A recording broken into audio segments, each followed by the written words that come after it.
when you think of Sichuan noodles, most people are a little bit familiar with the Dan Dan noodle.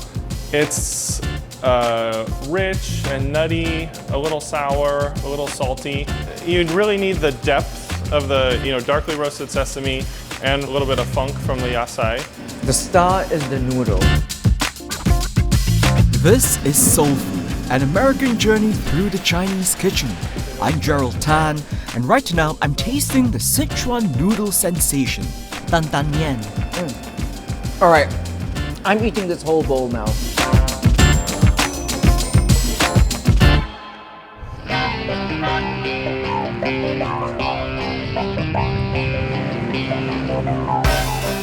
Capitol Hill, Seattle's capital of cool.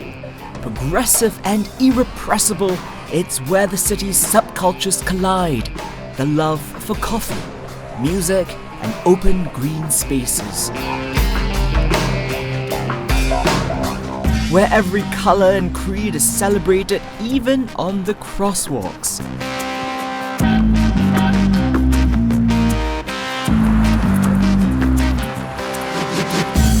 The neighborhood where partners Lisa Zach and Travis Post set up their first venture, honoring the flavors of two adjacent Chinese provinces. A restaurant with poetry in its DNA. Tell me about the name of your restaurant. We decided, since Sichuan is often referred to as the land of plenty, and Yunnan means below the clouds, and in Seattle, of course, we have plenty of clouds, we decided it was just a natural combination of the two. That's brilliant. How were you inspired by both Sichuan and Yunnan? So we've done a lot of travel there, and we've always just loved the little bit of lighter freshness that comes from Yunnan.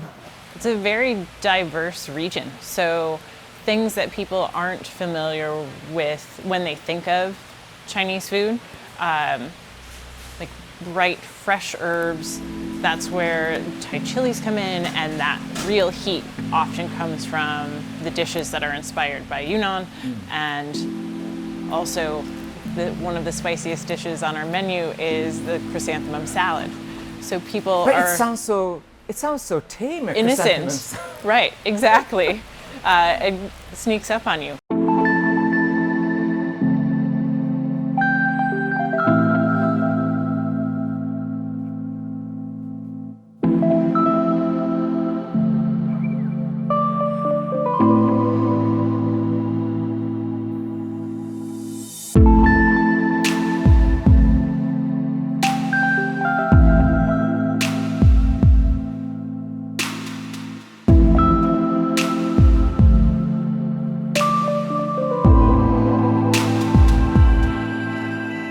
The interest started very early. I actually started taking classes at this local Asian grocery store when I was like 10 or 12 years old, in the back, like No way! folding dumplings and things with a bunch of housewives. So you've got your dumpling game on. I've been making dumplings for quite a few years. Okay. How did you get on your noodle making journey?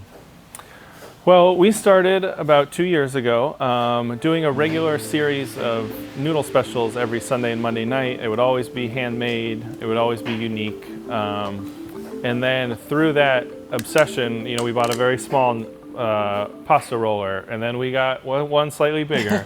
And we just kept increasing the volume that we were doing in noodles every week.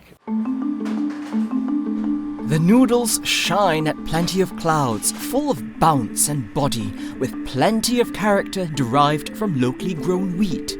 After a minute bath in boiling water, they turn starchy enough to let house-pickled vegetables and pulverized pork with prickling seasoning cling to these slippery tangles.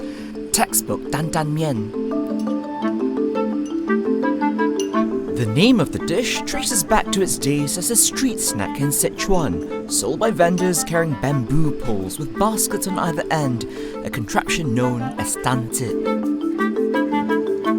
The really important pieces that you can't do without are going to be the roasted sesame paste, the yasai, the preserved vegetables, and the Sichuan peppercorns that give you that lovely little tingle on the tongue. What makes a good Dan Dan noodle?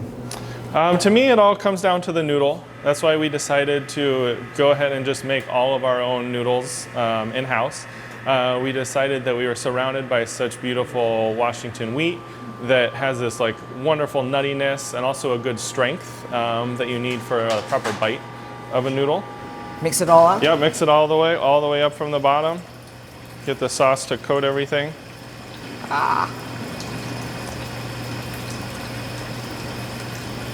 Wonderful. Okay, fair warning.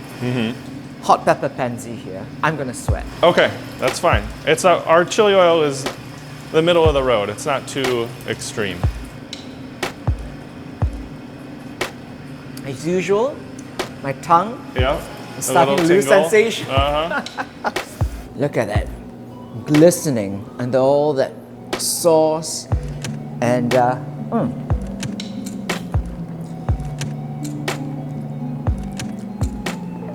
makes you just hungry for more. Your travels in China, how is eating there like? It's a lot of fun to taste different things in China. We ate a lot of street food because that's what we were drawn to the most. How did your travels influence your cooking? Our food here, we try to translate or interpret things as simply as possible. We certainly don't feel like we're representatives or masters of something. It's just something that we've found things that we love, and we just want to share those with our guests.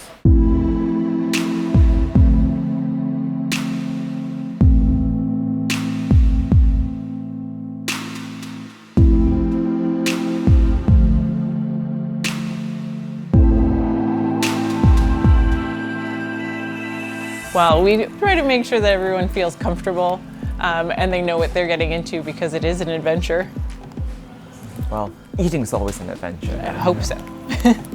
That's my goal.